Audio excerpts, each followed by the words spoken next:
The Cellcast is recorded in front of a live streaming audience.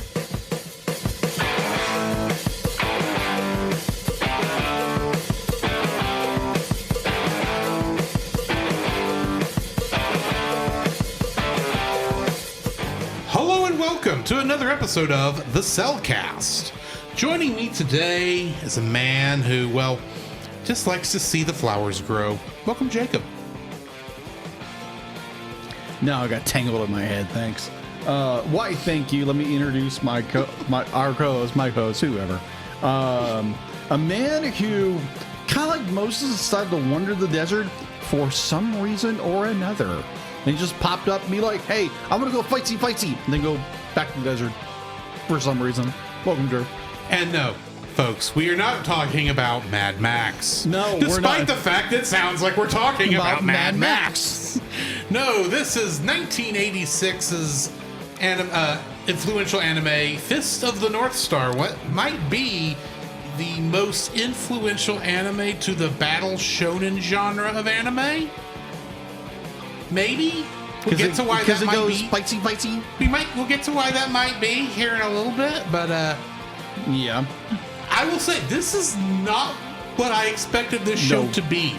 No. Because in all the clips I had seen of this movie before now, none of it really included the fight scenes. So I just thought Kenshiro was just a silent guy who liked to walk around and Wander the desert, crack his knuckles. And because it was Fist of the North Star, maybe it was like One Punch Man where he goes boom and the guy goes down and that was it. Well, no, that's not what this is. No. Why don't we go ahead and jump into the spoiler-free section since we kind of are already there. Yeah, we're already walking. Certified fresh and spoiler-free. We're already wandering into it. Yes.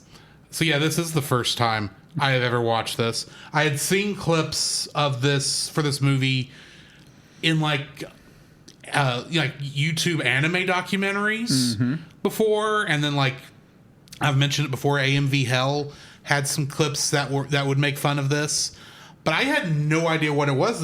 My only real knowledge about Fist of the North Star was that it was so popular that for Dragon Ball, Akira Toriyama's editor suggested that he study the fight scenes in Fist of the North Star to improve his drawings of fight scenes in Dragon Ball and Dragon Ball Z.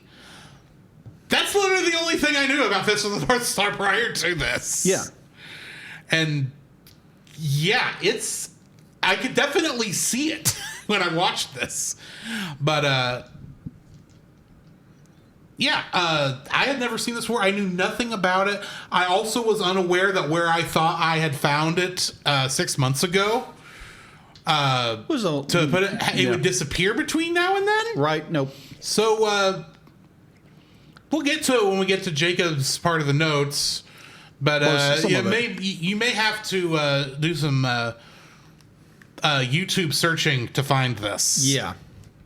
And there are a couple of edits of it. So what are your thoughts, Jacob? My first thoughts, I think it was brought to my attention of this particular anime through, I think, Wizard Magazine. Be like, they'd always put adverts for different animes that were coming out, had come out, like most influential animes you need to watch, and be like Fist of the North Star. And I saw it, and I was like, I'm not interested. The art style does not appeal to me at all. Like over time, I can understand that because this is definitely a very 80s anime, very blocky in terms of character design. Like the only thing I can think of it that's close is JoJo's Bizarre Adventure. Oh yeah. Ugh. Do not like JoJo's Bizarre Adventures. Okay, granted, the first season was good. The second season, be like, Junior, get out. You're a prick. I'm the same way, and I never got to the third season where they started getting stands. So, who knows? Oh, I got that far. And it was like, this is, Anyways, this is not a review of JoJo. No, I only got to season 2, and the 3 other not Dios, but were basically Dio, showed up. As like, okay, yeah, this is probably gets better, but I got to take a break, and then I never went back. So I do agree, Geek Devotions, that JoJo is hysterical in some ways, but then it's just like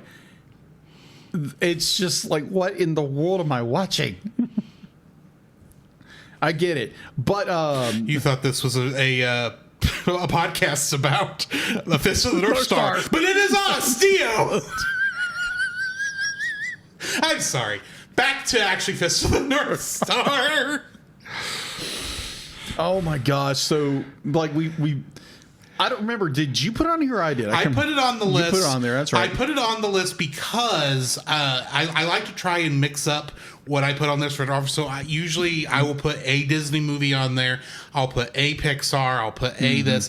And I think I had put I wanted to put an anime on there, but I didn't want to do a more modern one. I wanted to do a classic. Yeah. Because the last classic one we did that was not like Dragon Ball movie. Right. Was, I want to say Vampire Hunter. Not Vampire Hunter, though. We did it with Dallas the Geek Devotions. We did. It was the Vampire Girl one that I can't. Blood Plus. It was Blood Plus. That was the last. Blood Plus. Yeah.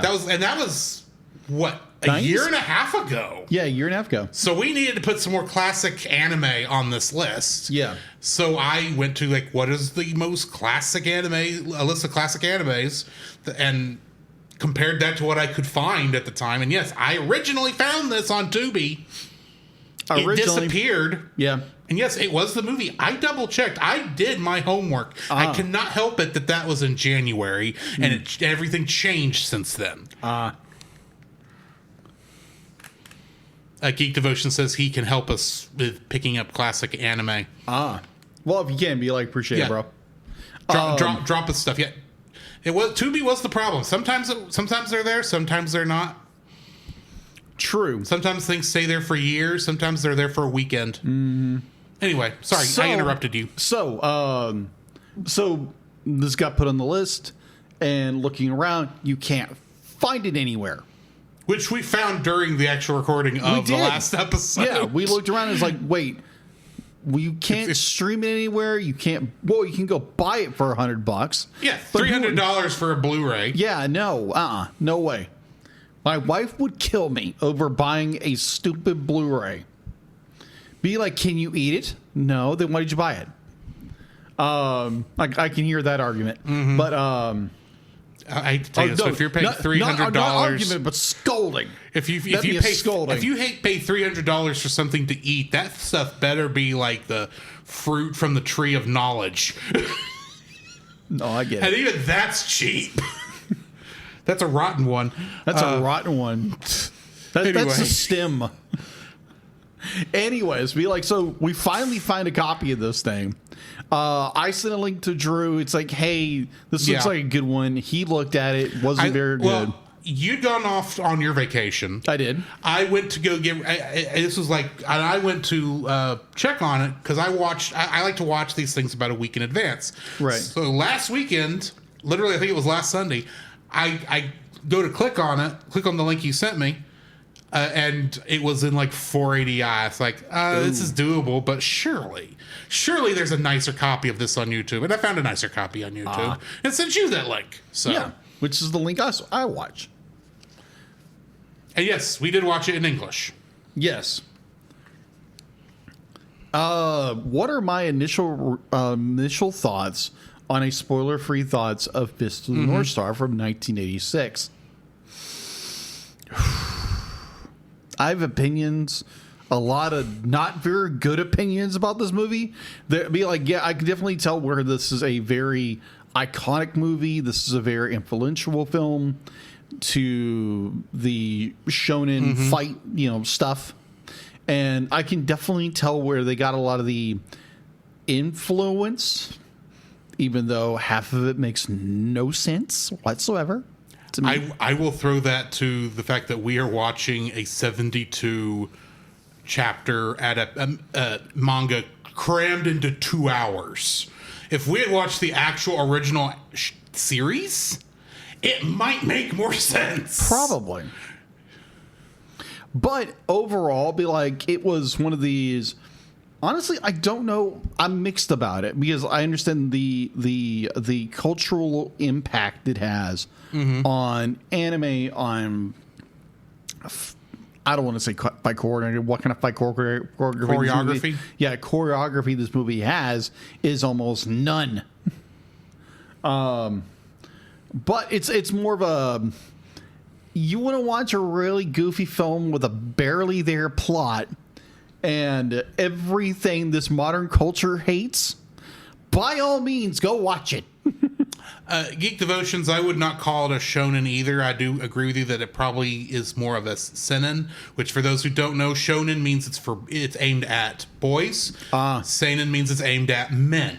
This is definitely meant for an adult crowd to watch. Gotcha. I didn't know that. I say that it is influential to the battle shonen genre, that specific one that was created because of Dragon Ball, right? Because the fight scenes in this were influential in how in the manga were influential into how Akira Toriyama would draw in Dragon Ball, which in turn influenced everything from Naruto, One Piece, My Hero Academia, so on, so forth. Right. One Punch Man. Yes, One Punch Man too. Yeah. But again, I am very mixed on this movie. I've already have I'm going to rank this thing down here. Did I rank it? Yes, I did. But overall, I think if your mileage may vary. I was looking for a good story. I was looking for character development, character growth. I was looking for all of these great things you find in films, and sadly, I found none of this film. Now, Drew might disagree with me on this, but you really don't find a lot of character to growth. The arcs are, this happened, fighty, fight, fight. Oh, this happened, fighty, fight, fight, fight, desert. That's about it. We will get to my thoughts on the characterizations and story. Yeah. In a bit. Yeah. I'm just going to say this. It's thin. It's like razor thin how much of a story this movie has. It's there, but like I said, I think so much of it was cut for time. I imagine. I imagine. I do not know. I have not read the manga. I have not watched the series. I have no idea how much story is really there. Fair. But yeah, they had to cram a lot into 2 hours. So fair. Why don't we go ahead and jump into the spoiler-filled section before because I feel like we both want to spoil this. I think it's more like a rambling, try to explain something that's almost incoherent. Fair. The following is a spoiler-filled review for the film Fist of the North Star, 1986. Listener discretion is very advised. The director of Fist of the North Star from 1986 was Toyo Ishida, who was also the director of Vampire Hunter D. That explains it. It was written by Susumu Takeda and is based on the manga by Buronson and Tetsuo Hara. Getting into the cast, John Vickery plays Ken, and he was Gul Rusat on Star Trek Deep Space Nine. Who? He was in a couple episodes. Literally, this guy. This movie is the thing he's known for. Oh, so I had to find something that wasn't this movie, and the only thing I knew was Star Trek. And even then, he's in 3 episodes of season 7. I gotcha. So, Michael McConaughey plays Shin. Wait, Michael McConaughey? Michael McConaughey? Not McConaughey. McConaughey. Oh, okay. I was like, that didn't sound like a Texan accent. No, it's not that. It's not Matthew McConaughey. Yeah, well, he went by Matt when he was younger. Well, either way, this Michael McConaughey, played Shin in this. And he was Tatsu in the original Teenage Mutant Ninja Turtles cartoon. Melody Spivak played Julia, and she was Biyomon and Digimon. Ah. And all her Digivolutions. Ah. Dan Warren is the voice of... Played Joggy, and he's the voice of Igor in a lot of the Persona games. Tony Oliver played Bat, and he was Saba in Mighty Morphin Power Rangers. Ah, so he's a talking cat sword. Talking Cat Sword, yes. Yeah. Which sometimes you need to shut up sometimes. He always only talked in a couple episodes. I know, but sometimes it's like, you little pussycat sword, shut up. Wally Burr played Rao, and he was Sandman in Spider-Man 1981. Ah. Gregory Snegoff played Ray, but we know him for another role entirely. You know there's something you should know, so I'm gonna tell you so. Don't sweat it, forget it, enjoy the show. Working all day, now it's time to unwind. Kick back, relax, take a load. He's the rapping dog. He's the rapping dog! Oh my gosh. I'll be busting the moves and I'll be busting the rhymes. We'll be busting up laughing cause it's party time. You're serious. I'm serious! Oh my word. Don't believe me? Check out our credits where we mention Gregory Snegoff. Oh, it is Gregory Snegoff. Oh my god. I was doing the notes for this, and I thought, Gregory Snegoff. I know that name. Why do I know that? I know why I know that name. Surely not. Oh, he is. Gregory Snegoff. Oh my gosh. He played Ray. Oh my. Yes. Oh, But he was the rapping Fritz the rapping dog in Titanic. The legend goes on. Oh my. Thanks, Nate. He was not that one. Oh, he wasn't. That's right. I We just did that associate Nate with all the other ones. We did that before Nate was on the show. That is true. Oh my gosh. By the way, if we ever do that movie again, Nate's on it. Oh, yes. Because we have to complete the trilogy. We have to finish the fight. Holly Seidel was the voice of Lynn in this, and she was Holly in a movie, something called Deconstructing Holly. She didn't have much to choose from. Barbara Goodson was the voice of Alay, and of course she's Rita Repulsa in Mighty Morphin Power Rangers. Oh gosh. Michael Forrest played Jackal, and I wrote this weird, but he played Vac in King Kong Lives. And then James Avery played Fang. And he is the Shredder. Oh. In the original cartoon version of Teenage Mutant Ninja Turtles. Oh, that's right, he was. Because I listened and I'm like, oh, that's Shredder. That's Uncle Phil. Mm-hmm. Kingdom Hearts connections. How many do we have? Bear in mind, it's an anime, so the Japanese dub is counted. I would say 4. Geek Devotions Says is guessing 5. Anybody else? Artsy, you got to vote?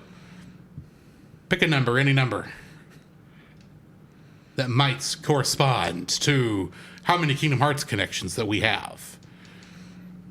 Well, Artsy may have picked up on your recipe of how to. I vote taco. Oh, she knows how I do this. I've not hidden how I come up with this. No. I vote taco. I'm going to. I'm having tacos tonight at home group. But yeah, I'm gonna move on in 5, 4, 3, 2, taco. 1. It is. The answer is not taco. The answer is in fact 11. When was the English dub for this done? Recently. Actually, no, it wasn't recently. It was like the 90s. I would thought so. It's a lot of these voice actors are still in use. Mm-hmm. Yeah, because the English was like 1991. Yeah. And granted, for the English version, there's only 2. I'll take 11 tacos. Yes. There's only 2. That being Kirk Thornton, who played a Zenda Thug in this. Zenda Thug, yes. He was Sykes and Isa in Kingdom Hearts, and he is the current voice of Shadow the Hedgehog, used in Super Smash Bros. Ultimate. Ah. And then Wendy Lee, who was a victim in this and did additional voices. Ah. We had her. She was on a show, on an episode we did recently, Cowboy okay. Bebop the movie. Oh. Because she's that one. Yeah. In the Japanese version, we have 9. Akira Kamiya was the voice of Kenshiro in this, and he is Iago in Kingdom Hearts. I want you to imagine Gilbert Gottfried as Kenshiro for a minute. I can hear it in my head. I just can't put it out. Banjo Ginga was the voice of the Azid Thug, and he was Clayton in Kingdom Hearts. Ah. Kozo Shioya was a victim in this and played Chienpo in Kingdom Hearts, I believe in the Mulan section. Ikuya Sawaki was various in this and was the Master Control program in Kingdom Hearts. Wow. Chikao Otsuka was Jagi in this and plays Master Xehanort in Kingdom Hearts, which means he's done. He's been Leonard Nimoy in that game. Yeah. Shigeru Chiba was Kubara in this and played Vexen and Eva in Kingdom Hearts. Kaneto Shiwazawa was Rei in this and is Gray Fox in Super Smash Bros. Ultimate. That being from Metal Gear Solid. Okay. Not Star Fox. I was like, wait, did they make another Dark Fox? It's called Maybe Gray there's a new Star Fox game out there. Well, there Takeshi is, but still. Ono played Fox in this and is Colonel Roy Campbell in Smash Bros. Ultimate. And Teiyu Ichirusai, I am sorry if I mispronounced that, was Bat in this and plays Crystal and Isaac in Super Smash Bros. Ultimate. And that is the Kingdom Hearts connections. Jacob, what do we have in info and stuff? All right, so I'm going to go back and do something real quick, like afterwards. So I forgot to do IMDb and Rotten Tomatoes, so I'll go back to those in a few minutes. So streaming is unavailable right now, so you can watch it on YouTube.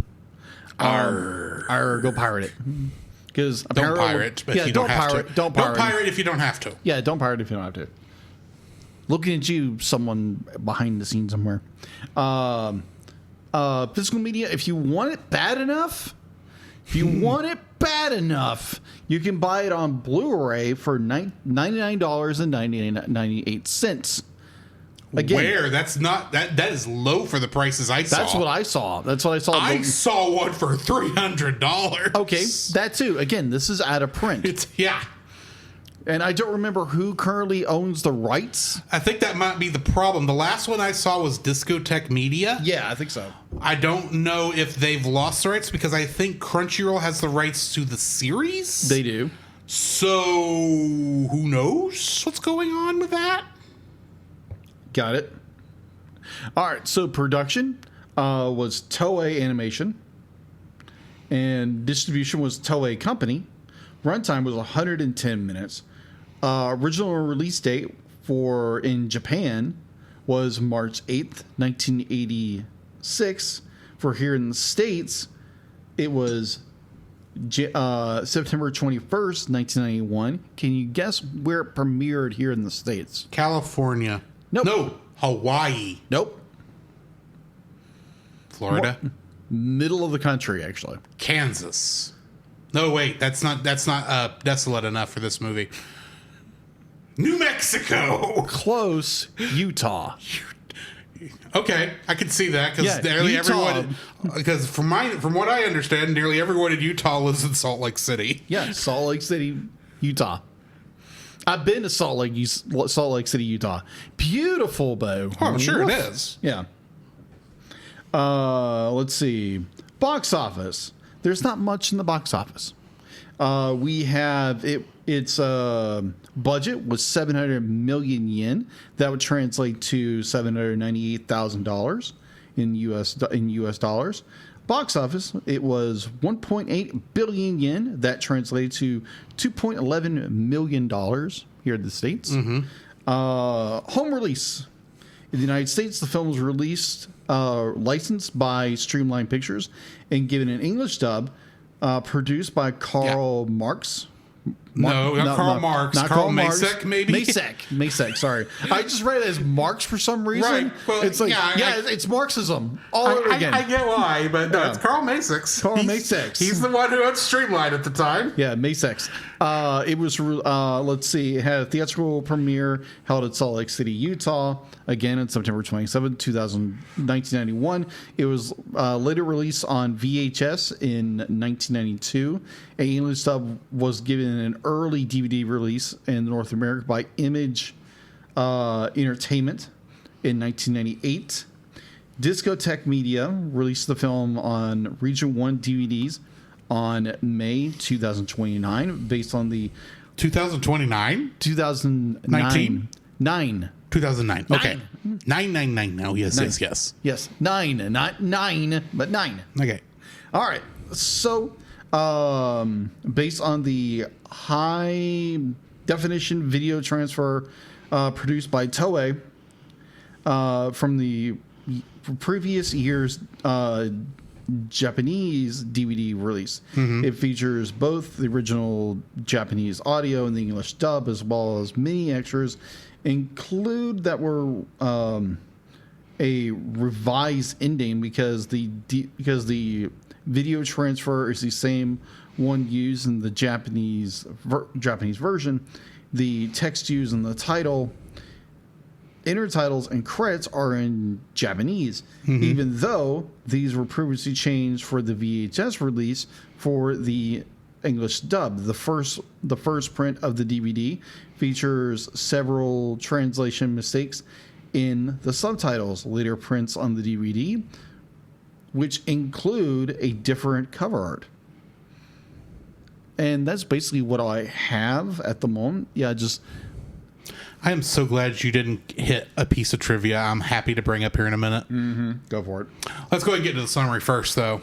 See what this movie is technically supposed to be about. A global nuclear war has turned most of Earth into a contaminated wasteland, with humanity's survivors now fighting over the few uncontaminated food and water supplies still remaining. Kenshiro, a master of the deadly martial art Hokuto Shinken, is traveling with his fiancée Yuria when they are confronted by a gang led by Ken's former friend Shin, a master of the rival Nanto Senken style. I believe these are North Star and South Star. Shin proclaims that he has been in love with Yuria for a long time and challenges Ken over her, with no law interrupting in the matter. After defeating Ken in combat, Shin engraves 7 wounds on Ken's chest, forming the pattern of the Hokuto asterism, and leaves him for dead, taking Yuria with him. Ken's eldest brother in training, Rao, having witnessed the fight without intervening, returns to his dojo where he finds his sensei Ryuken meditating. Rao challenges Ryuken's decision to choose Ken as the Hokuto Shinken, I was going to say Fist of the North Star, successor over him, and tells him, proclaiming he will become the ruler of the new world. A year passes, and Ken now wanders the wasteland as a hero who protects the weak and innocent from those who prey on them. You forgot that his little brother, for some weird, odd, bizarre reason, thinking it's like, oh yeah, you're dead anyway, let's just throw you down a cliff for no reason. That's just for trying to be awesome, guy. Yeah. Oh yeah, I'm so cool. I throw you down a cliff. You gotta be dead, right? A year passes, and Ken now wanders the wasteland as a hero who protects the weak and innocent from those who prey on them. He rescues a couple of young children named Bat and Lin from a gang of bandits and allies himself with another North Star master named Ray, who is searching for his kidnapped sister Ari.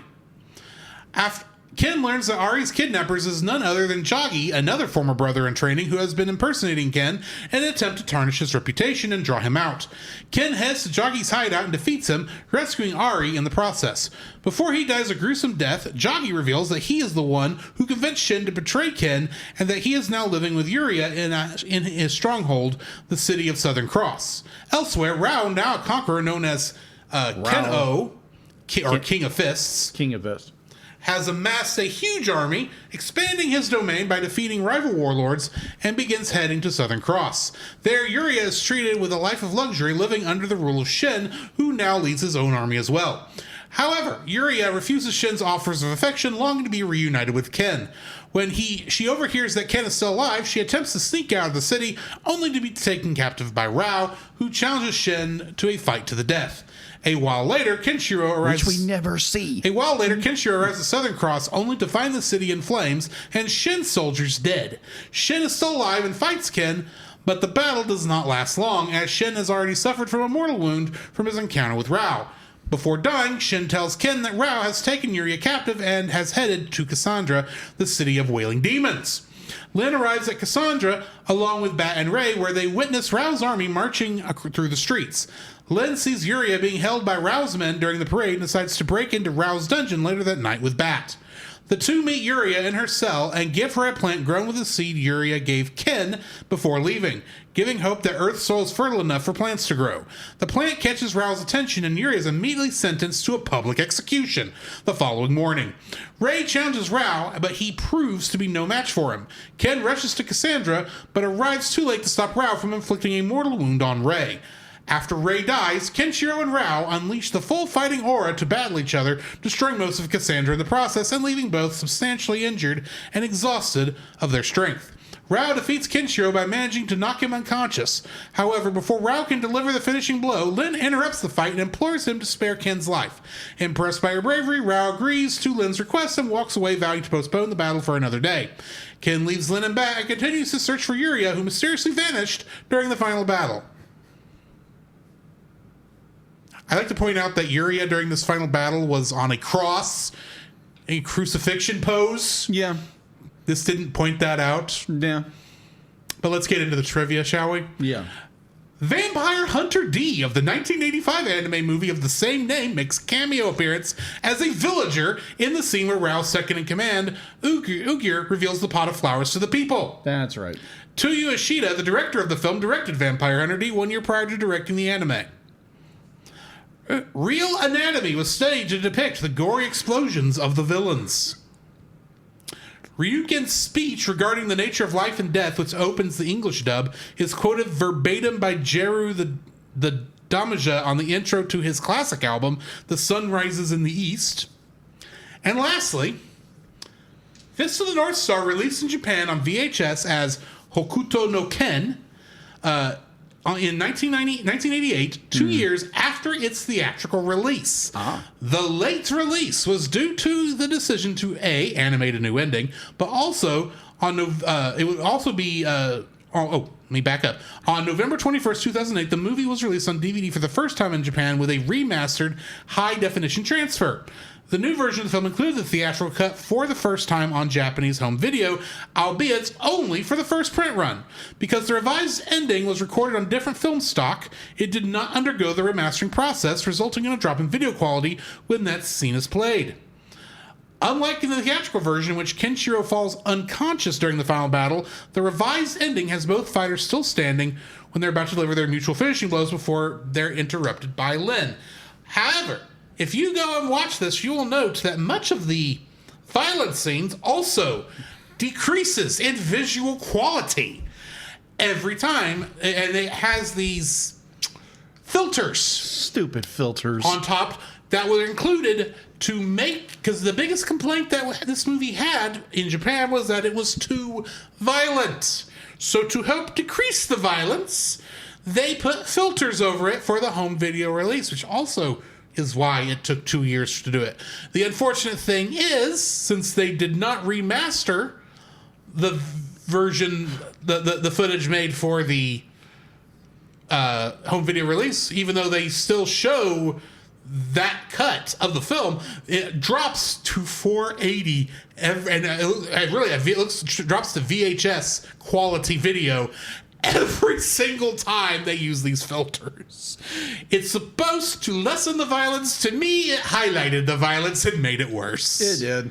So it's like, I don't think this did what you intended it to do, guys. It's slightly degraded, but you can still see what's going on. And there was one or two other scenes where it's like, you could tell that's what happened. Because obviously they changed this for this thing, but it's like, a filter, it'll make it better. It's like, no, it just made me go, oh, wow, look how much blood and gore. Just because it's now in rainbow colors doesn't change that. It may or may not have someone having a seizure. I warned you. You did. And again, be like, I don't think I had a seizure due to that. I don't think it was that from that either, from what you described. No. But I did warn you because, like I said before, I know it's not technically epilepsy. Right. It's connected to your Tourette's. Mm-hmm. But anytime I see flashing lights, which I go ahead and warn you. I do appreciate because it does affect you those do affect you sometimes. It does.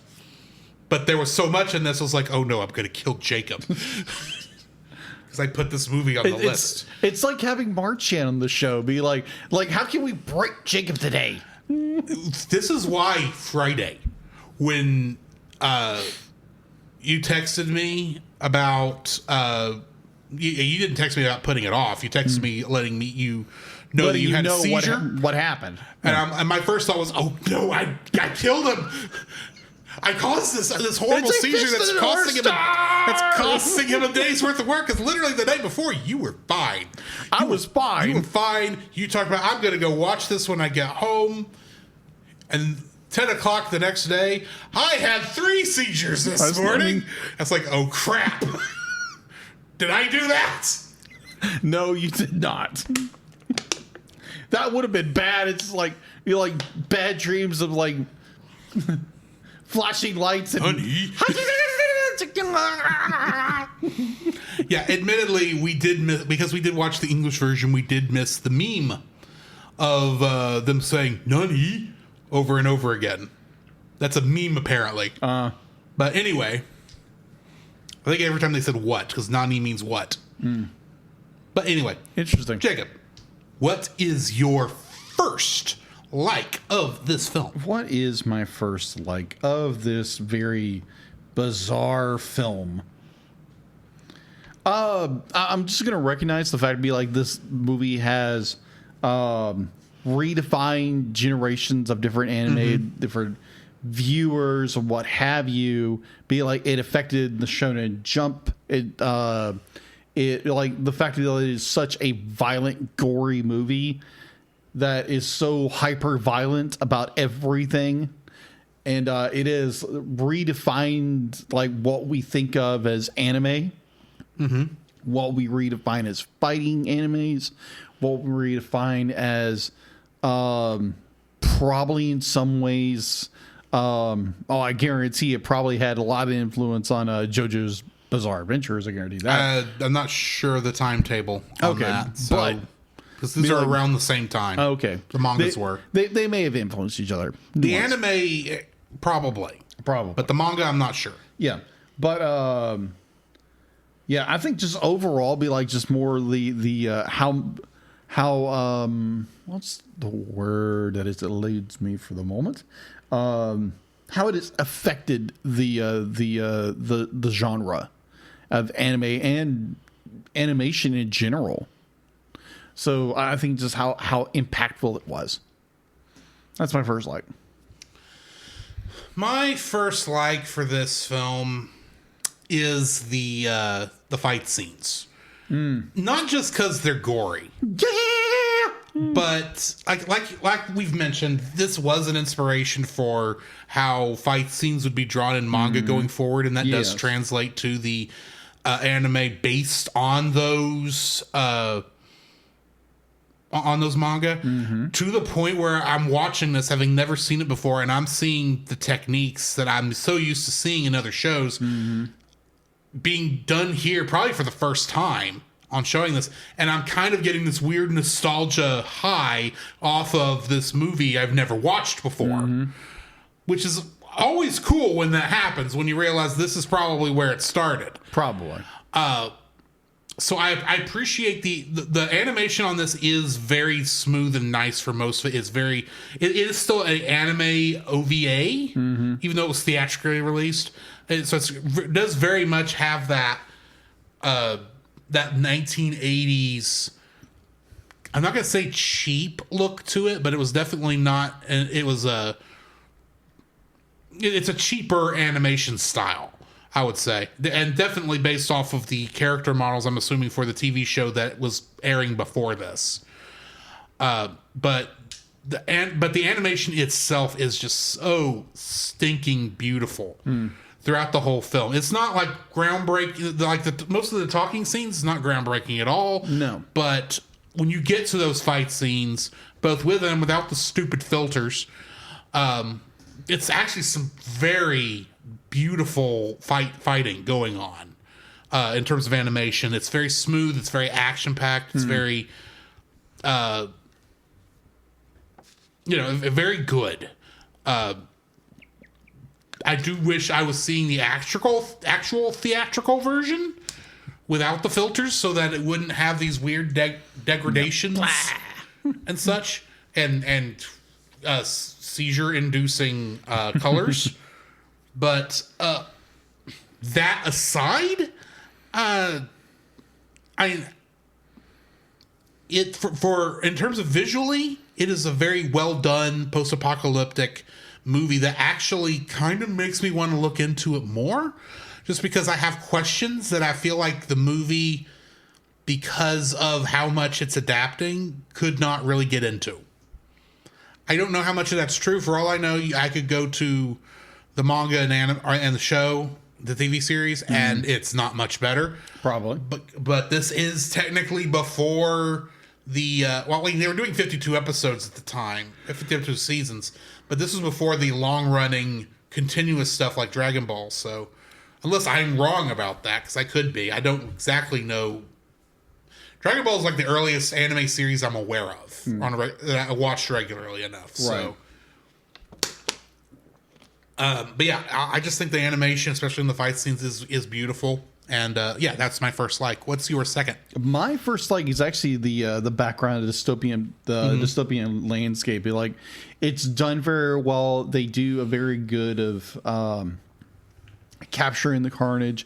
The boat in the middle of the skyscraper is like, okay, what's the story behind that? I would love to know that. It's like, how it strong does that wave? Did that wave have to be to cram that tanker ship through the middle of that skyscraper without the tanker really taking a lot of structural damage? True.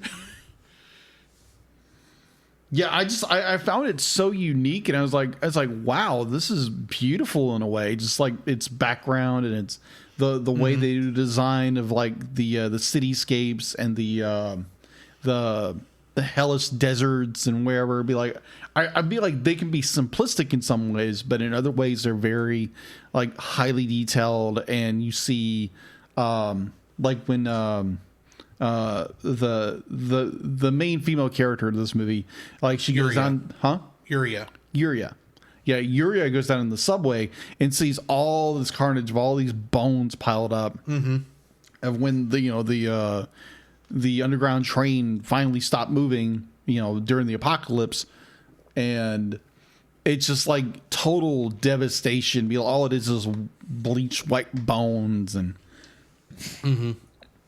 For some reason, I just I enjoyed the backgrounds more than anything.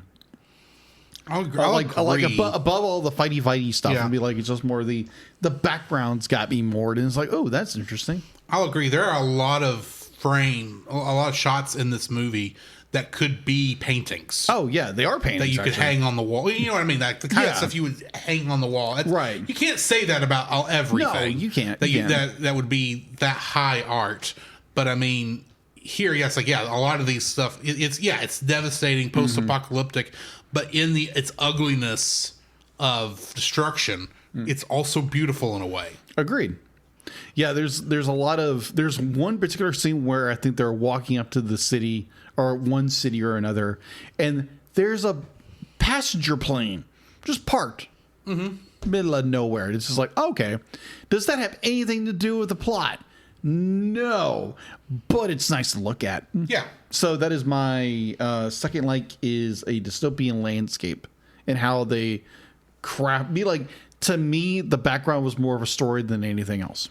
Fair enough. It showed what the earth, the story starts off with beautiful landscapes of lush green and towering skyscrapers, and then all this is devastation.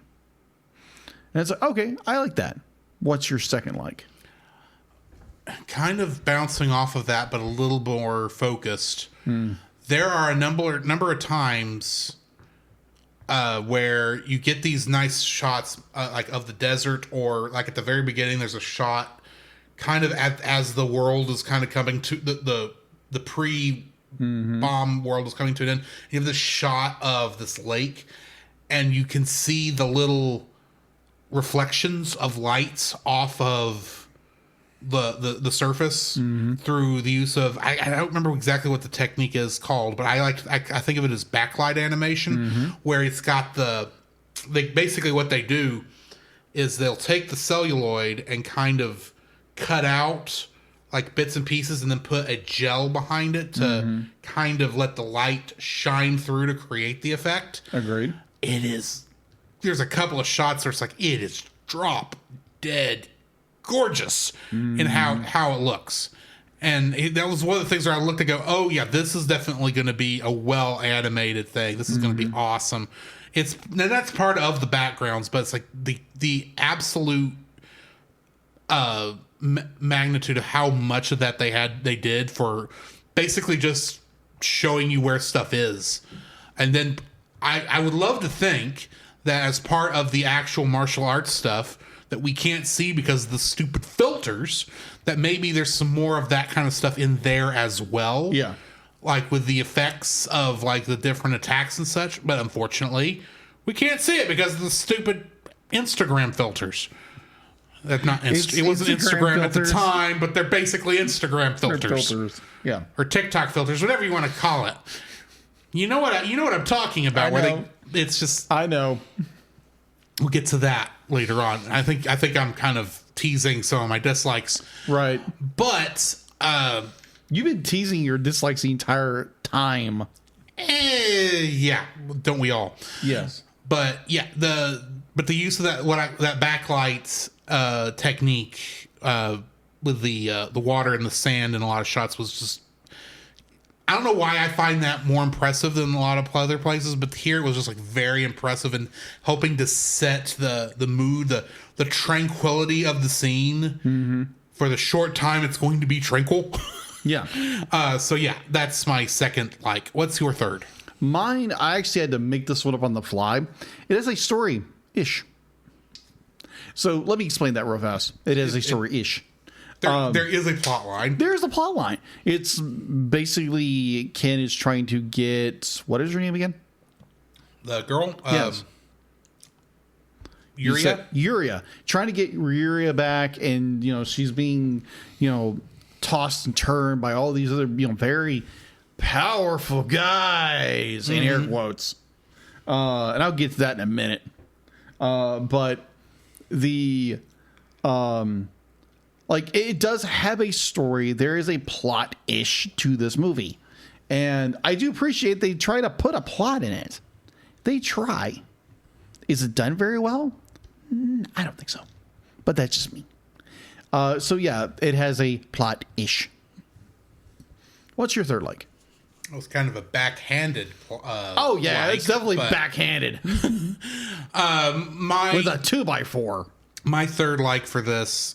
As you stated, this is a inspiration. Its legacy, the legacy of this movie and of the TV show is its inspiration in the fight scenes that we see going forward in the battle shonen style of anime. With because as I said before, Akira Toriyama did study how fight scenes in Fist of the North Star were drawn, and then replicated those techniques in his own style in Dragon Ball, which would in turn inspire how all the other battle shonen we got this, anime we got did that, it. So we got that, we your got One Piece, this. your Naruto's, blah, blah, blah, blah, blah. You know the type of shows I'm talking about. Kung Fu Pizza Cats. No, Samurai Pizza Cats. Samurai Pizza Cats, was before this. I know. If they made a remake, on the other hand, they would use these techniques. Oh, you just see it now, those cats.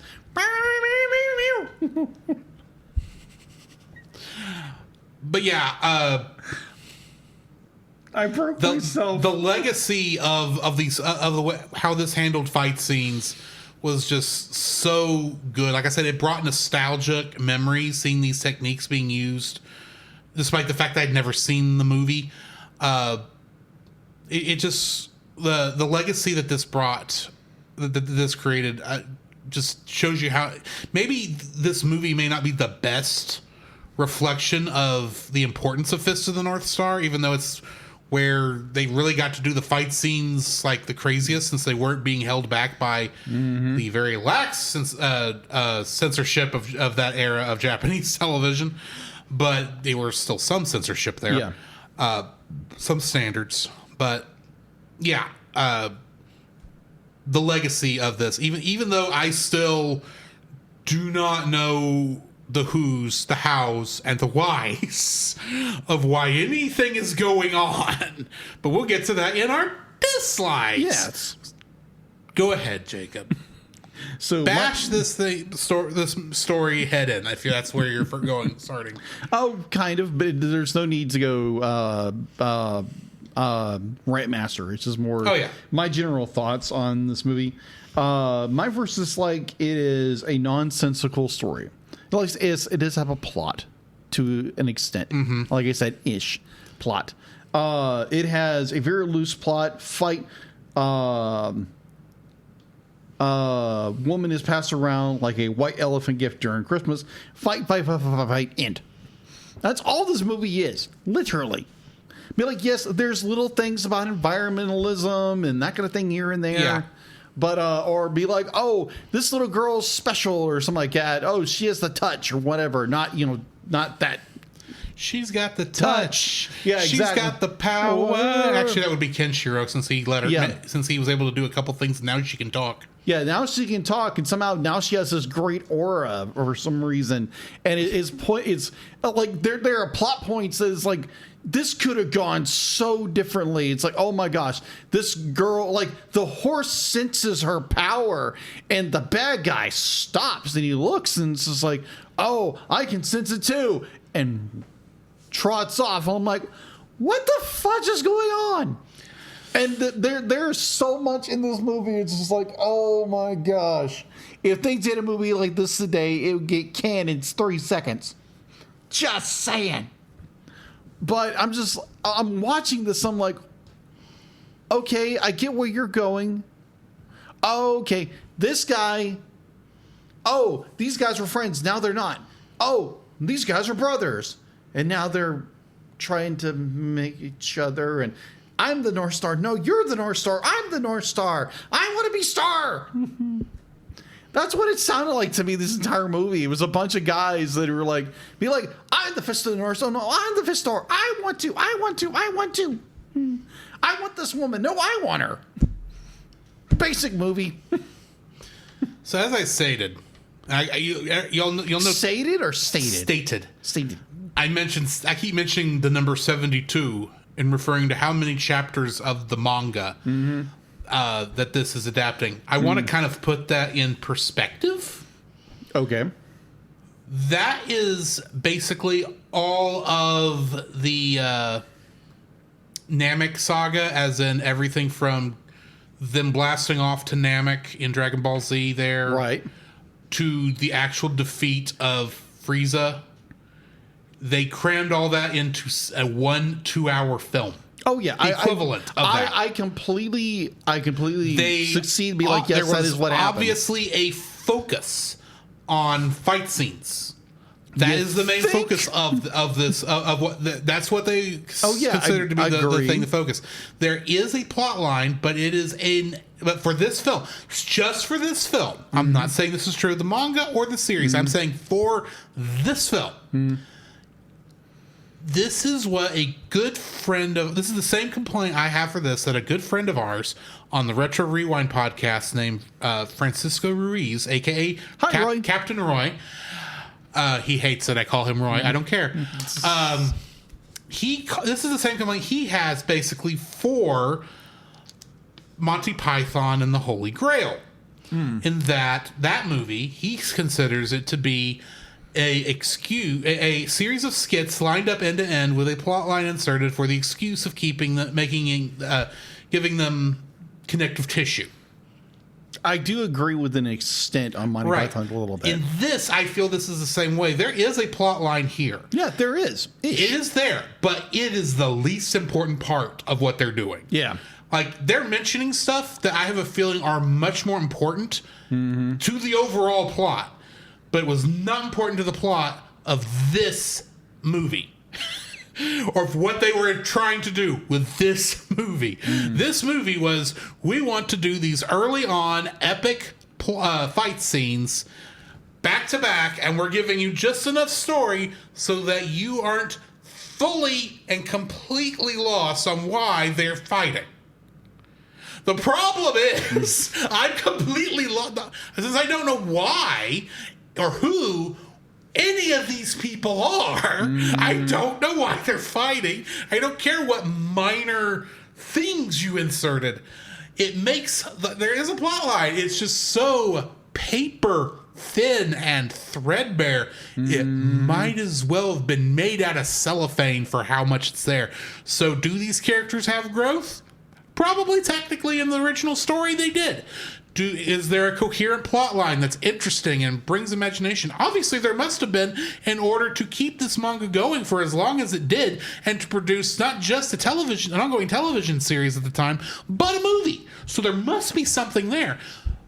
But in terms of the plot, and granted, Geek Devotions does bring up, he wonders if the story messed us out because we watched the dub.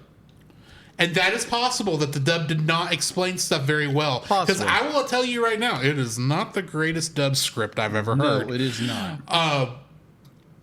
But I feel like that the entire reason, at least especially for the English dub, I'll say, the entire reason this movie exists is a stream of fight scenes. That if you really want to know the story, go check out the series. Go check out the manga. You don't come here to this movie for story. No. So, yeah. In fact, I will admit there was a couple of people I had to stop and go, wait, is this the same dude or is this a different dude? Because I can't, because like you changed clothes, so I can't use that to make sure I'm thinking it's the same dude. But a lot of these guys are kind of the same, so wait, you're the guy from the beginning are you the guy who Kenshiro fought in the beginning, or the guy who went and busted up the dojo at the beginning? Exactly. And I was so lost on why any of that was happening. Yeah. That's like, why is this relevant to the story? It's like, what's going on? So yeah, the movie that I saw, which is the English dub of this film, I feel it has such a cellophane-like plot line that I find that a detriment to the film in general. So what is your second dislike? My second dislike. Sorry, I got caught up in watching two eagles like fight. As you can see, Jacob does other things while we're in the middle of the podcast while other people are talking. It happens. It happens.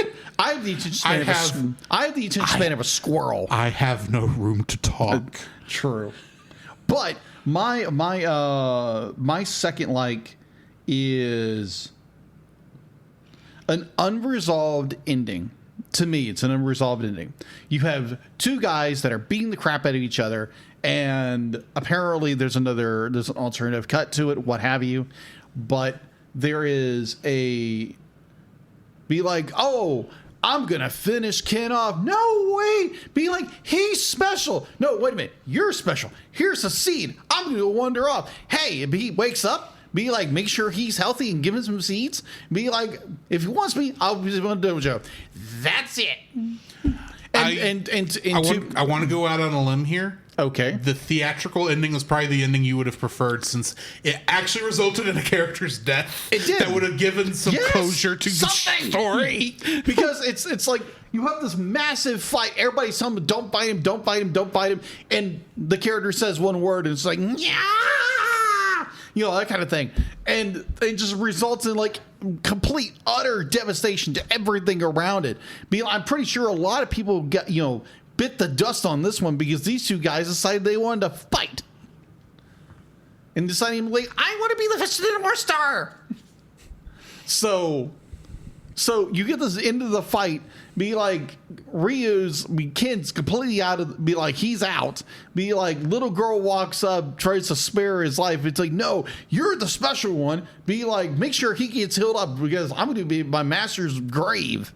Be like, he wants me, go find me there. And that's the end of the film. The next thing you see is Ken wandering in the desert for one reason or another. We don't know why. And then he sees the love of his life in, like, you know, in a mirage. It looks like a mirage at the very end. And he just keeps wandering around because I'm convinced, be like, his main love, his main squeeze got killed during that big bloody fight. And now he's wandering around with her ghost following him around. I don't know, because the ending makes no sense. Because again, it's an adaptation of what did you say? Like 72? 72 chapters. It goes on farther than that. Chapters of the manga. It goes on longer than that, but 72 chapters is what this is actually adapting. Right. But at the same time, I'm like, what's going on?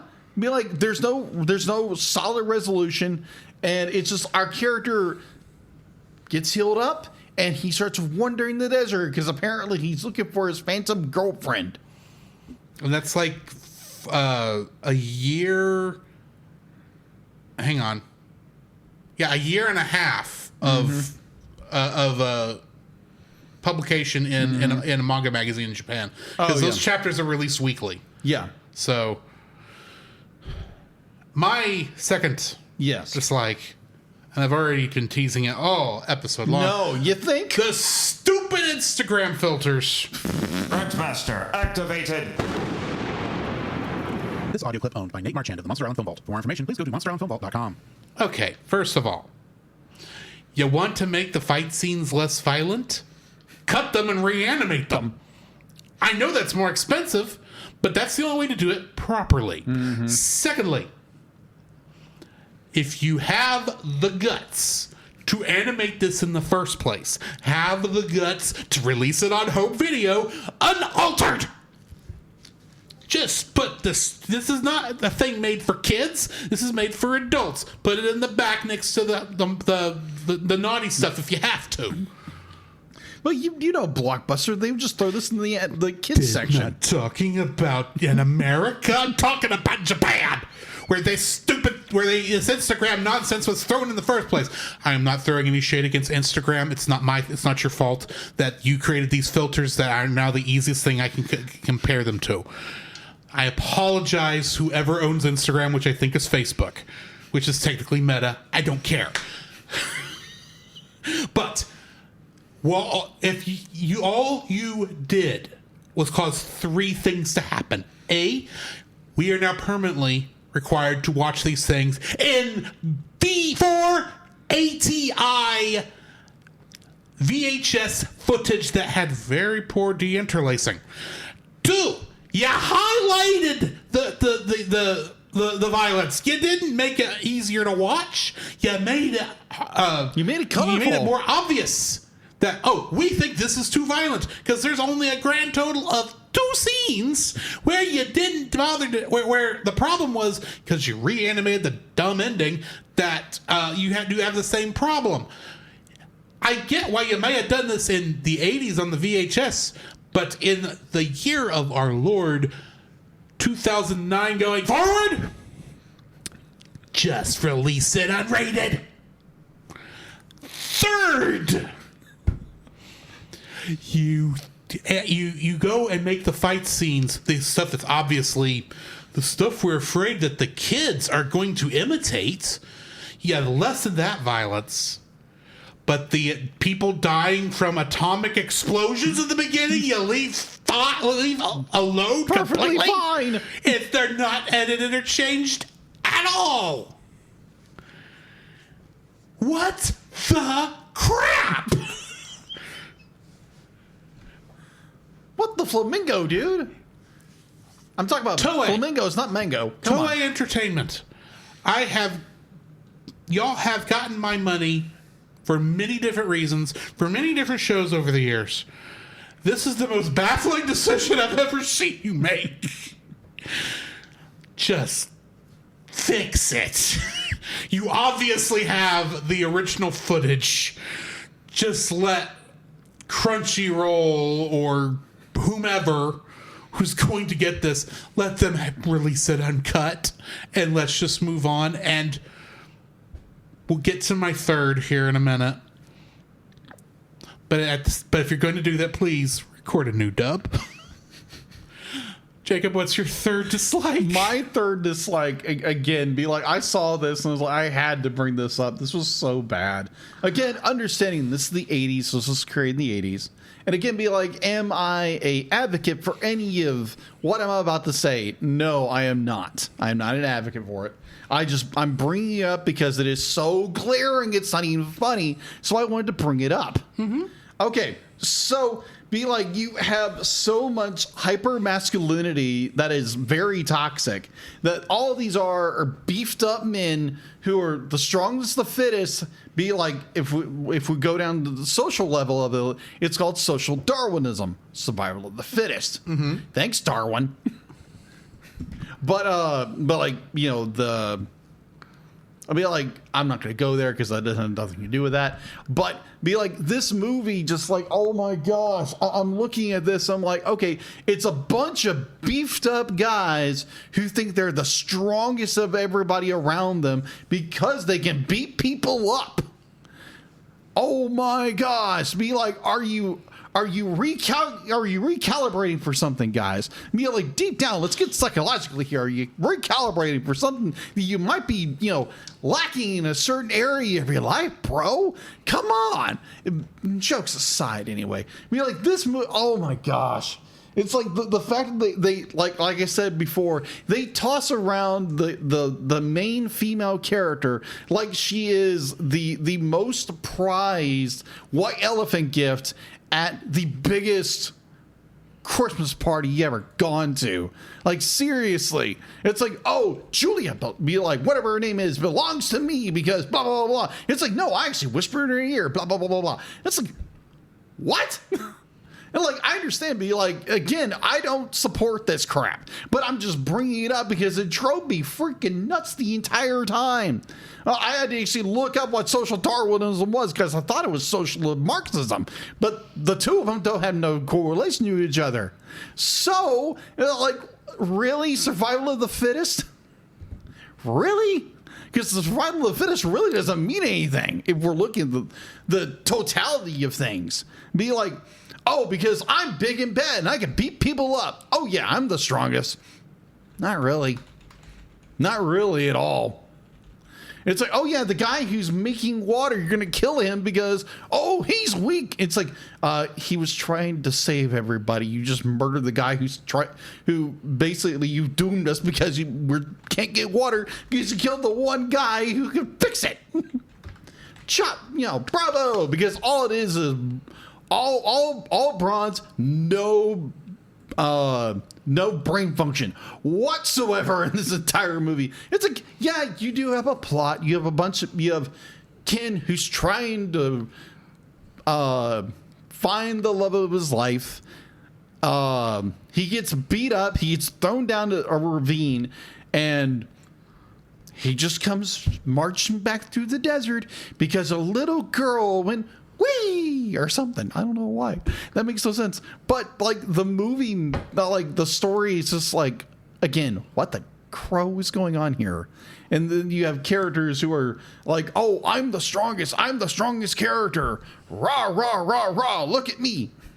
Or, oh yeah, I'm going to ambush a bunch of people who are trying to survive me, like I butcher them to death. I'm like, what? I like to remind everyone, not this is not a throw against anything you just said. Mm-hmm. I want to remind anyone because I have this feeling. I have this feeling that there's more to what's going on than what the movie is able to provide for us of course. In the original story. Of course. I want to remind everyone. It's a bunch we of cakes. only know this movie. Yeah, we do not know the plot of the rest of the thing, of the manga. It's very much, I am fully convinced there's more to what's going on than what this movie is giving us. We are grasping. Central, I love it. Beefcake Central. Both of us are kind of grasping at straws as to what's going on. So if there is, like, he's bringing up all this social Darwinism stuff, Which is true throughout the entire movie. which is probably a part of what we're seeing Yeah. throughout the whole thing. There may be more to what's going on because obviously there's some sort of environmental message. oh yeah, there's It's just environmental messages, but it's so tiny. It's not even funny. I mean, we don't even know why Kenshiro, what his goal even is besides finding Yuria. Yeah. Why he and Yuria were traveling at the beginning of the movie to begin with. Why is Ken it'd be like he's the youngest? Why is what he does being Fist of the North Star actually mean? that you can throw fists very well and blow people up? Except he wasn't. Anyway. Again, story makes no sense half the time. Again, we don't have the source material. If you're listening to us and you're thinking these guys have no idea what they're talking about, you're right. We don't, because we haven't read the manga. We haven't watched. We've only seen this one movie. Exactly. And it was chosen because we need a classic anime, and this is one of the classic animes. But my third dislike. Yeah, go for it. My third dislike is the English dub. Oh, yeah. This is a classic, in quotes, classic. streamlined entertainment Yeah. dub. Oh my god. Yeah. We you're are not talking about the best dub scripts ever made. They were what was available at the time, what could be slapdash put together. This is true of most of them. That is why, in a lot of cases, in your classic anime, such as Akira, Ghost in the Shell, much of the Miyazaki collection, all of these that did have at one time a streamlined dub have been replaced with much better dubs in recent years. The fact that this one hasn't is baffling, sad, which is why whoever lands this rights to this film later on, please put out a new dub. Yes. With some decent writing, because I almost can guarantee you that many of our complaints and dislikes about this film, many of them might be lessened with a decent dub that actually tells us what the crap is going on. Now, Gert, we don't need character monologuing for 20 minutes of what's going on. But right. And we obviously don't want like additional stuff there, but it does feel like there should be, in terms of what the anime did, there should be more that's there that the English dub did not handle very well. So, and like I said, this does still feel like the entire point of the version we watched was show all these cool fight scenes because we know that's what people want. So yeah, I don't like this dub. It's not horrible. It's not the worst thing I've ever heard. Right. I've heard worse, but man, does it need a replacement dub to really give this movie. And you listen to some of the performances, I'm like, okay, did you do a second pass on this one? No, you didn't. Oh, it's like it was a cheap dub. I'm gonna break you. Oh wow, that came across very. It's like we're lucky. Bravo! Yeah. Great line. Next. We're very lucky we didn't have any of those moments where it's like, hang on, let me try that again. I'm going to kill you. Let me try that again. When you get any dubs that were like accidentally put in that or lines that were put in, I'm thinking back to. What movie was that? No, I'm not thinking of a movie. I'm thinking of a game. Oh yeah, Elder Scrolls, something like that. 4 Oblivion, I think. Literally, still even in the remastered version, it's still there. It's still there. They go. She says the line. You hear her, the actor, say, "Let me try that again," and says the line again, and they left it and animated it. They probably enjoyed the flub so much they just kept going with it. Either way, yeah. We need to rate this film. Yes, I'm probably going to be a little nicer than you're expecting. Okay, I'm giving this a 7.0, and the only thing that's keeping it that high is the quality of many of the background shots and the fight scenes. Yeah, I agree. What I could see through Instagram filters. Instagram filters. So yeah, I'm giving it a 7. I feel like I said, with 7.5 or 7 point? 7.0. 7.0. I feel like with a new dub, a lot of my issues with this film can be fixed. Not all of them, Right. but a lot of them I think could be. It's a, and yeah, definitely I want it released without filters and theatrical cut. I don't want this version with the weird rainbow zoom ins and 480i nonsense in there. Take all that out.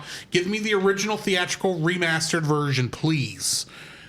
And give me a new dub. Let me watch it again. It will probably bounce it up to an 8, I'm guessing. Oh, I gotcha. But at the moment, yeah, we're still at 7. That's what I'm going to have to leave us with. And it's literally because, yeah, there's a lot of good here, but there's a lot of garbage here too. Agreed. So I'm going to give this a 5.5. It is one of these middle of the roads. It's got animations very good. It has backgrounds that are gorgeous. It is influential. That's the wrong word. Influential. Anyway. You know what I'm trying to say, people. You hear me. But it's like, yeah, the dub is not very good. It's got some fairly decent, including a rapping dog. I didn't realize that the rapping dog in it. Why is there a rapping dog in this movie? I mean, technically, he wasn't a dog or rapping in the film, but... Oh, yeah, I know that. Why is there a rapping dog in Titanic? Anyways. Because it's party time. Oh, my gosh. Anyways. It's like, there's a lot of, why in the world is this here? This story makes no sense. Like, can we get a little more explanation about what's going on? Motivation, something other than, beefcake smash. That's what I keep thinking. Thanks, Artsy. Beefcake smash. That's all I think about this movie now. It's just beefcake smash with no brain function. The irony being that sounds like an attack from My Hero Academia. It does. Oh, brother. But yeah, be like, if you want to go watch it for yourself, you can go find it on YouTube or whatever, because it's not available anywhere. So in those cases, like, yeah, go find a good representation on YouTube. Go find it for yourself. Go watch. Again, it's very ultra violent. Fair warning. Because we didn't know that going into it. Well, like, yeah. I kind of knew, but I also didn't know. I knew it was ultra violent because that's what everybody kept telling me.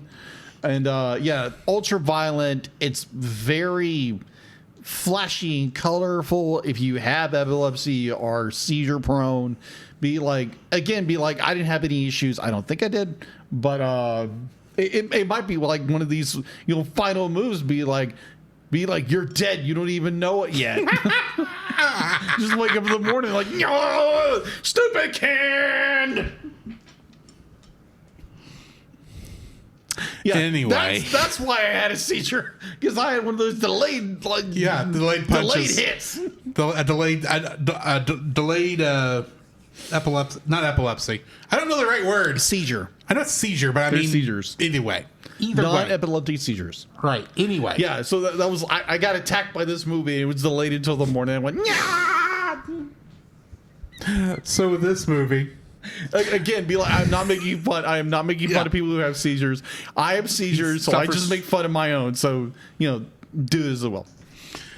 So this week we had hyper masculine, hyper adult movie. Next week we have a hyper feminine, hyper childish movie. Oh gosh, it is. It is that one. Next week is the Care Bears movie. The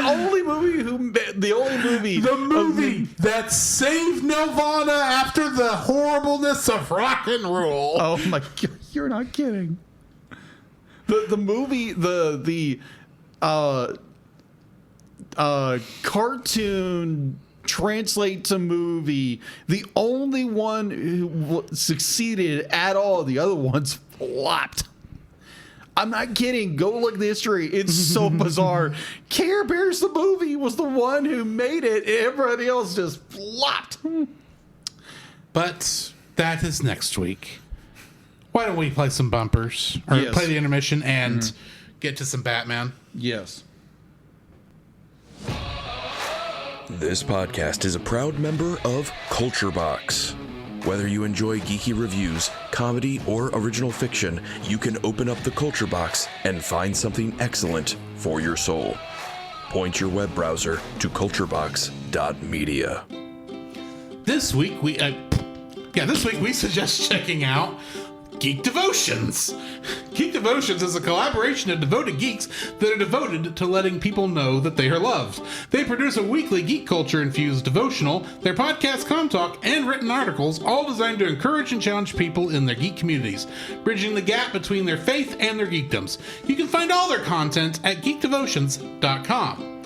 The Cellcast would also like to thank the following patrons: Artsy Steph, PaulJPowers.com, The Book of Gaming, Edwin Gonzalez, and the Monster Island Film Vault. Thanks, Nate. If you would like to have your name shouted on the show, plus episodes of our patron-exclusive show, We're Just Super Saiyan, restarting very soon, and our extra TAS X-Men 97 Season 2, you can donate to our Patreon at the $1 level. At the $5 level, you get that plus uncut episodes of the Cellcast with no ads, plus special art from Jacob. And at the $10 level, working on it, you can force us to review a film of your choice within reason in 2027, because 2026 is all filled up. Locked up. Also, please check out our Redbubble store for stickers, t-shirts, and various other things, which you can find the links for that in the show notes, in the Linktree link. Yes. And if you want to support us without spending any money, please rate, review, and subscribe to us wherever you found us, and share us with your friends.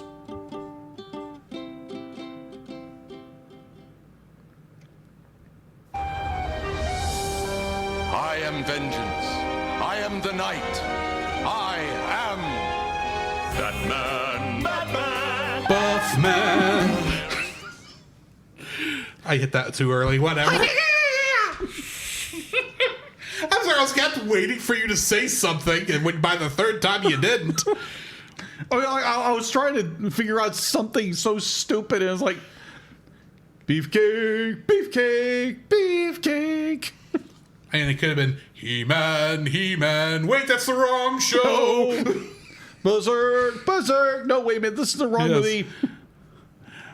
Batman, the animated series. First episode of the evening is Old Wounds. First aired October 3rd, 1998. It was production episode 102, broadcast episode 103. Directed by Kurt Gita and written by Rich Fogel. Synopsis for this one: Dick Grayson reveals to his successor the secret of the strained relationship with his mentor and Barbara Gordon. New cast for this episode: we've got Coleman Rocco as Townsend, Neil Ross as Henshaw, Ian Buchanan as Connor, and Pamela Hayden as Gina.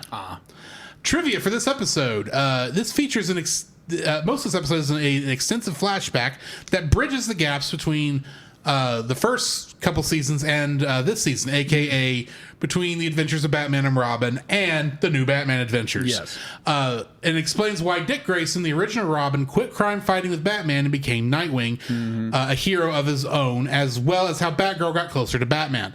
The flashback was adapted into issues number 1 and 2 of the limited series The Batman Adventures: The Lost Years, written by Hilary Bader, with artwork by Bo Hampton and Terry Beatty, which came out 9 months before this episode aired on Kids WB. Really? Issue number 3, which was never adapted, expanded on what happened to Dick Grayson after he left and how he became Nightwing. We did see some growing tension and changing nature of Bruce and Dick's relationship in the last couple episodes of The New Adventures of Batman and Robin. Yes, we did. With the episode Robin's Reckoning Part 1 and 2 and Night of the Ninja. Yes. But it seemed to worsen in the flashback as Batman became more driven in his mission. This is the second episode to feature all 4 Bat family heroes, Batman, Robin, Batgirl, and Nightwing, in their costumes, although Batman and Batgirl are only seen in the flashback. The other episode to show all 4 heroes in costume was Over the Edge. However, neither episode showed all 4 together in costume at the same time. Yeah. You know how hard that'd be expensive that'd be to animate? Not like if they're just standing in costume. Yeah. That's true. This is the only episode to feature Dick Grayson in his Robin costume of the new Batman Adventures, as he is Nightwing in the present day and no longer using the Robin identity. Interestingly, Dick Grayson's old red and green Robin costume is the only design used from the original 3 seasons in the flashback sequence. Batman, Batgirl, and even the Joker all feature their new revamped looks and costumes that they regularly wear in this season. However, in the comic book adaptation, the character feature are the original designs and costumes from the original show, and it's it uses all the original ones in the comic. I gotcha. What are your thoughts on this episode? Oh my gosh! I'd be like, when I first saw this episode was a long time coming. I figured. Yeah, agreed. I'd be like, it's a good explanation to why Dick Grayson became Nightwing. I think in the comics originally, be like he was becoming more disillusioned with what Batman was doing, and then he got an offer to become Nightwing with the Teen Titans. But I think in this, it's done very well. It's the fact that he became so disgruntled, like Drew said, the fact to be like Batman's methods have become more and more harsh. The fact to be like Batman is willing to interrogate a suspect in front of his kids and his wife or what have you. And I think that's kind of pushed, poor Dick over the edge. And the fact to be like Bruce, missed his college graduation and all this stuff in order to, solve crime. Because again, Bruce is driven by his the vow he gave to his dead parents. And so, and there's a lot of where he becomes so hyper focused on it, he just forgets everything else. Which again, Bruce Wayne is the persona, where Batman is the mask. Yeah. So it's, and I think it's where Dick does say a lot. It's like, watch out, he'll drag you into everything and he'll just leave you in the dust about everything. And that's very true, of Dick's journey as Robin, aka Nightwing. And he's trying to persuade his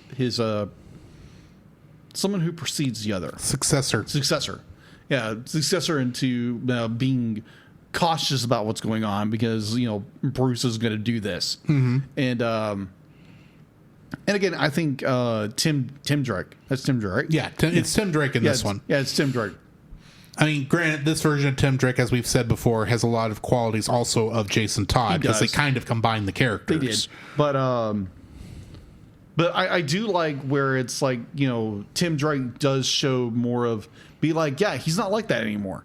And it's like, oh yeah, really? So they're kind of bouncing off each other. You have Dick where he's dealing with the anger, he's dealing with the disappointment of what Bruce had done in his life, and where Tim is trying to show him, it's like, hey, he's no longer like that. And so it's where the new is trying to show the old. It's like, things have changed a little bit. He's no longer this. He's still a grumpy old man, but he's not as grumpy as he used to be. I would be willing to bet the Dick walking away probably is why Batman started to re-soften again, especially with taking on Tim Drake, because we do actually see a soften when you go back to the episode where they introduced Tim, not Gotham Knights because that was the Christmas episode, but the one after that. It's a very similar set of circumstances that Tim Drake went through that family went through, but Batman doesn't act the same way. No. So I found that interesting. Plus the fact that at the very end, Dick and Tim happen to see the signal, the guy from the. Oh, that's right. From that, right. And he right. as a circuit, he says, "Yeah, Mr. Wayne be like, give me this job. Mr. Wayne's been such a good boss. He even bothers to check on my family and such because he didn't have to because he's this big important guy and I'm just a security guard. But and it just proves it's like, okay, yeah, Dick, Bruce does understand. that he went too far. Yeah, he went too far with that. He understood what he was doing. And he probably can't ask for forgiveness because that's not who he is. All he can do is do better. But maybe you ought to think about. Well, I would say this because you do have some points in this new series where Bruce does say he's sorry for doing something. Be like it'd be like he has more of a reconciled heart with what he's grown older, but he's still this very hard man that is, But it'd be like there's little bits of it that has softened a little bit, like the example. But we are talking about Dick Grayson. We are talking about Dick Grayson, his first adopted son. Yeah, there's probably some things there that they probably really both have put it behind them, and neither one of them have been ready to talk. Obviously, Dick's not ready to talk with Bruce about those events up until now, because he's still, even in this episode, doesn't talk to Bruce about it. He's talking to Tim about it. Yeah. So probably, I would not be surprised if off screen, maybe they do sit down and talk about it one night. But possibly. We don't know because we don't get to see that part. Yeah, and we're not far from the series, the series ending, and I don't know how often Nightwing shows up in the rest of the DCAU. He shows up a little bit. He's not often, but I do like where Barbara Gordon does hop in, and she's concerned for Dick, and Bruce just literally lets her in the Bat Cave, and he already knows she's Batgirl. I'm sitting there watching, going, why do they not? Because I forgot they didn't know she was Batgirl. So Dick's dating her. I didn't even thinking about. It's like you could tell him she knows what's going on, don't you? Oh no, you don't know. You don't know that she's Batgirl. No, she may not. Bruce does. I don't even know if she knows that you're Robin. No. He does. She doesn't. She definitely doesn't know that Bruce is Batman. No, so Bruce knows though. Because I completely forgot. Oh yeah, they don't know at the end of season 3 that who all their secret identities are. No, but Batman knows. Oh yeah. But I love that scene where Barbara's looking around with Bruce, and Alfred comes out and says, I see our secret is out. Yes, Miss Gordon, I am the Batman. And they both, it's like, really? Like, no, it's one's fine. Gonna buy it's that. Fine, Alfred. Alfred, sorry. Very good, sir. Very good, sir. That was a funny scene. That was very funny. And also the fact to be like, Bruce is very keen to be like, what's going on? He's very aware of everything. Doesn't leave her on the hook long. Says, appearances can be deceiving. Batgirl. It's like, oh, you know. It's like, yeah. How did you find out? It's my job to know. I know these things. It's like, I know some other things too. You really should talk to your dad about it. Which that does bring up a good point. It's like, so we do have that in Over the Edge. We have that episode of Over the Edge.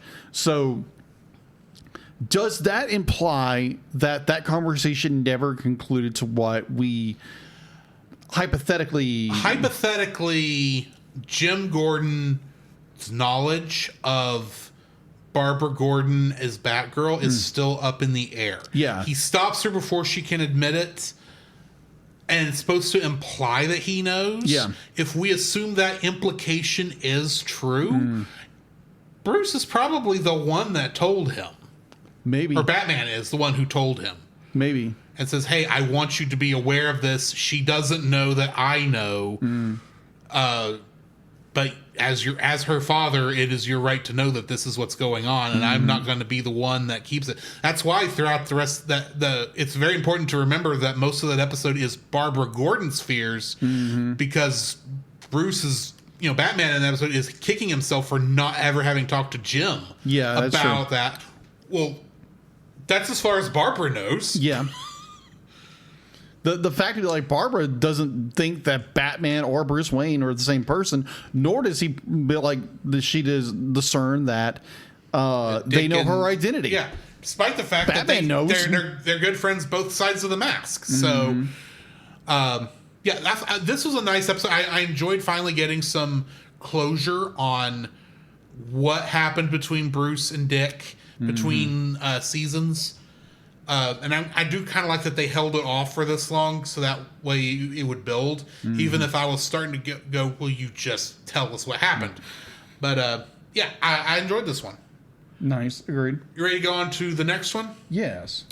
The Demon Within, which is not a Ra's al Ghul story, as I initially thought it was going to be. Etrigan. It first aired May 9th, 1998. It was production episode 103, broadcast episode 95. Directed by Atsuko Tanaka and written by Stan Berkowitz. In this episode, Clarion the Witch Boy takes control of Etrigan the Demon, and the dynamic duo must stop his destructive mischief. New cast for this episode, we've got Billy Zane as Etrigan and Jason Blood. Really? Yeah. Huh. You've got Stephen Wolf Smith as Clarion and Peter Renaday as the Auctioneer. Trivia for this episode: the demon smashes the window of the Kirby Cake House to steal some cake for Clarion. The name Kirby Cake House is a reference to none other than Jack King Kirby, the man who created Etrigan. In the comics, Etrigan typically speaks in rhyme. This was the last project that Stephen Wolf Smith, who played Clarion the Witch Boy, starred in because he died not long after this. Oh, interesting. The branding iron in this episode once belonged to Morgan Le Fay, a.k.a. the villain of King Arthur. Half-sister. And half-sister. The character would later appear as an adversary in future episodes of the DC animated universe. Lastly, Devastator 3, the movie that Clarion sees and scoffs at for being a sequel, seems to spin its title from the Terminator action movie franchise.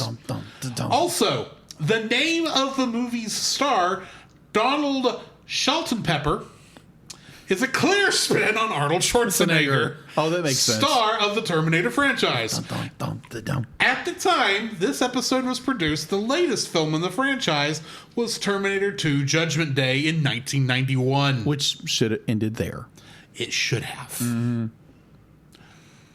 What are your thoughts on this episode, Jacob? Oh my gosh. All I gotta say is Etrigan. Yes. That's all I gotta say. It's like, it starts off with this really bizarre, where it's like Bruce is at this auction and Tim is bored out of tears. He runs into this other kid. It's clear that the reason Bruce went to this auction was to get Tim from stop watching television. Playing video games. Playing video games. I want to complain about that line. Can I go back to playing video? Oh, that's right. Don't play video! Video games. That line bugged me because I was sitting there going, does he mean like he's watching something on the VCR? And then Bruce says, the entire point of this outing was to get you away from those games. I'm like, wait, you tried to shorten video games to playing video? What? How out of step were the writers in this episode with that line when it comes to video games? Okay, with my dyslexia and ADD, be like, the line he said video, and my brain went games. Yeah. So that's what I heard. I heard video games. I didn't hear him say he just was playing video. Just playing video. Just playing video. That's all he's playing. I was confused for a hot second until I realized, no, this is actually trying to short video games to video. It's like, so the writer on this one, Stan Berkowitz. By the way, Stan Berkowitz, I don't know if you're listening. Video just refers to the fact that it's on a television screen. That is why video is in the title of video games. Anyways. Your games on a video screen. Which you play with. Or interact with. Yes. Sorry, interact with. But it's play. Let's get honest. Either way, that'd be the Nintendo or the Super Nintendo at some point, or the Genesis. This is what, 1998? Oh yeah, PlayStation or Nintendo 64. That is true. Oh yeah, you're not kidding. Because the notorious the Sega Genesis game came out at this point. Oh yeah, Sega Saturn. Yes, this is the era of the Sega Saturn. We are when this episode came out, we were 1 year away from 9/9/99, the release date of the Sega Dreamcast, the final Sega console. But overall, Bill, I really enjoyed it. The fact to be like they bring in Etrigan Like, I think they do every once in a while. They'll bring in like different DC characters again. Yes. Be like, I think. I mean, at this point in the DCAU, Yeah, it does. the They Superman. are widening it. We're only, I think, if I'm not mistaken, Justice League is 2001 or 2000. So it's not 2001. far from here. No, it's not. So they're 'Cause obviously this is like thinking, 1998. yeah, they're obviously thinking of expanding it to more than just Batman and Superman. But I did enjoy But it. and Static Shock. Yeah, Static Static Shock. Shock was going at this time. Yeah. What's Static Shock going at this I time? think it was. Look that up real fast. I am going to. Overall, Bill, I did enjoy it. I did enjoy that they do more of this mystic, spiritual kind of thing. I'm sorry, Static Shock was 2000, so it's 2 years after this. Okay, got it. So it's 2 years. Yeah. 2 years at a time. I was just thinking. I was thinking that. I was like, I wait a was- minute, that came out in 2000 Right, because I remember when that came it out. came out on Kids WB first, and Yeah. I was thinking all the DC stuff was on Kids WB at the time, Yeah. not on Cartoon Network. Right. But overall, I'd be like, I enjoyed this episode because it does play with different things, a part of the DC Comics as an own, and you start to see more of what eventually they're going to do with Justice League and Justice League Unlimited. Overall, I thought it was a great episode. Be like you're dealing with more mystic and magic and like dark magic and everything like that. Because I'll be like, I vaguely remember, again, I was in high school at this point when this came out. I vaguely remember some people saying it's like, because it's like, oh, it's Batman. Oh, they're be like, oh, it's satanic because they bring in a demon. I'm like, But because it's they bring in Merlin's demon. yeah, they're talking about Merlin, and he summoned a demon to defend the realm, according to what happens. I mean, but I do remember very distinctly people saying that back in the day. A Merlin, while we usually refer to him as a wizard, he was technically a warlock. He was, and he aged backwards. yes, he did, So, according to the Lord. but he was also a good one for what that's worth. yeah, That's why we use the term wizard now mostly. But either way. yeah, either or. Ow, that is digging into my ears. This was an interesting little episode. I think this was the last episode I watched back in the day because I remember mostly I remember seeing this, and in my mind I had just made the connection. Oh, this must be a Justice League episode.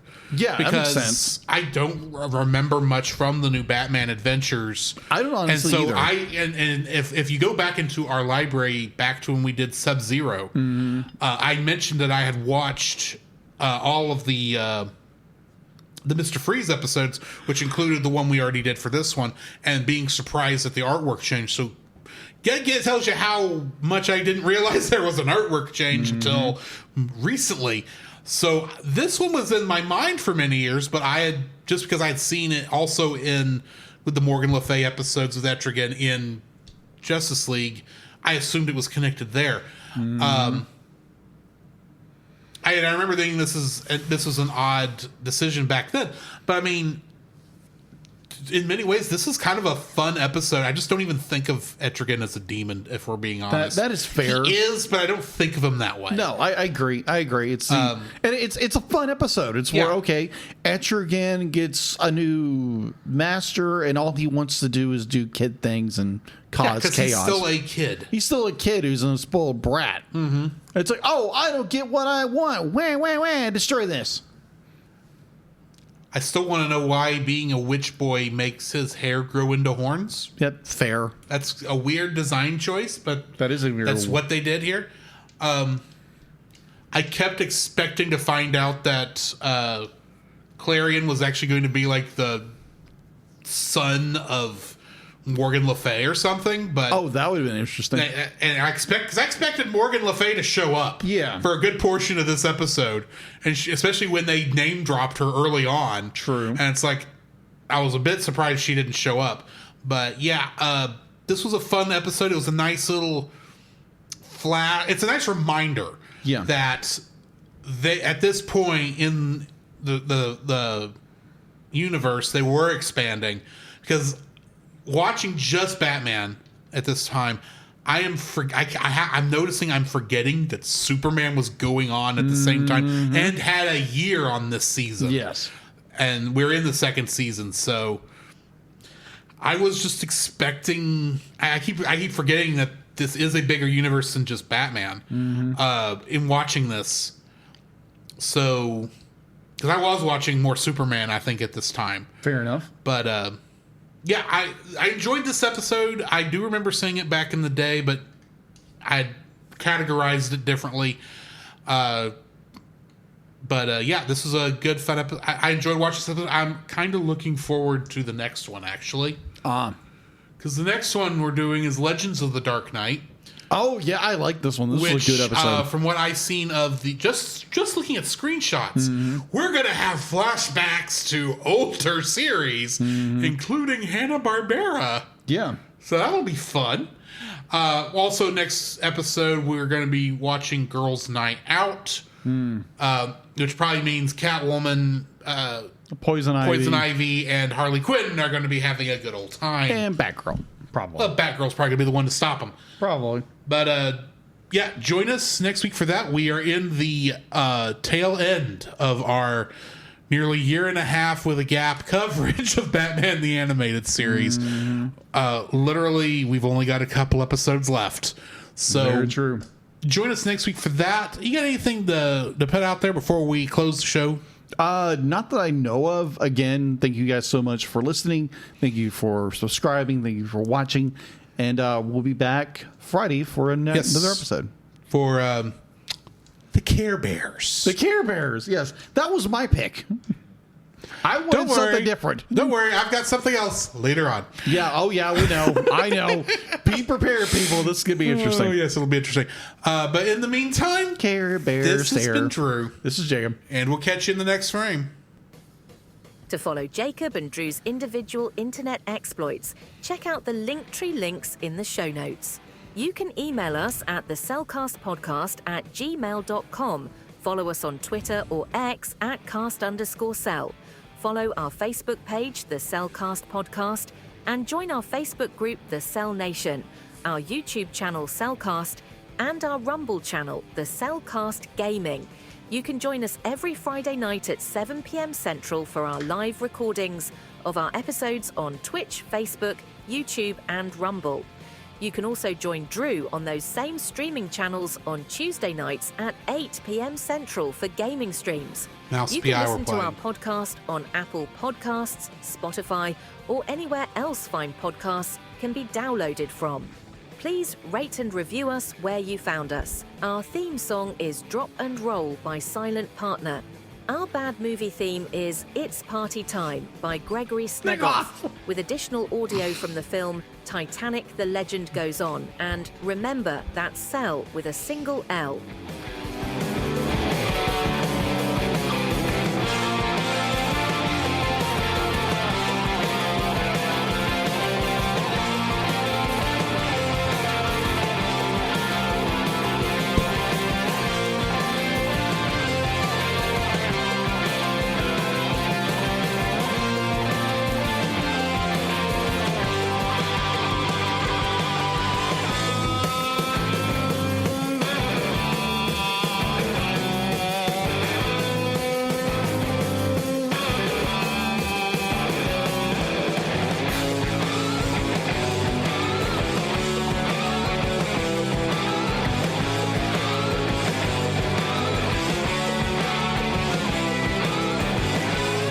Nani? You know there's something you should know, so I'm gonna tell you so. Don't sweat it, forget it, enjoy the show. Working all day, now it's time to unwind. Kick back, relax, take a load off your mind. I'll be busting the moves and I'll be busting the rhymes. We'll be busting up laughing cause it's party time. Everybody's feeling fine cause it's party time. Party time, it's party time. Everybody's feeling fine cause it's party time. Party time, it's party time. Everybody's feeling fine cause it's party time. Party time, it's party time. Everybody's feeling fine cause it's party time. Party time, it's party time. Everybody's feeling fine cause it's party time. Well,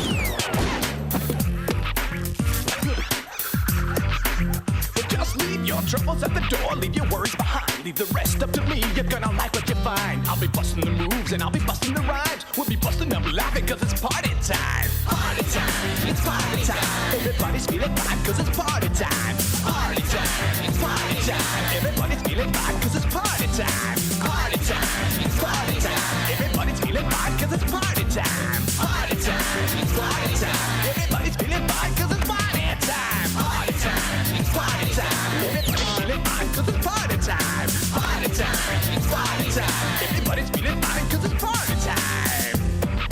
Party time. It's party time. BK Smash!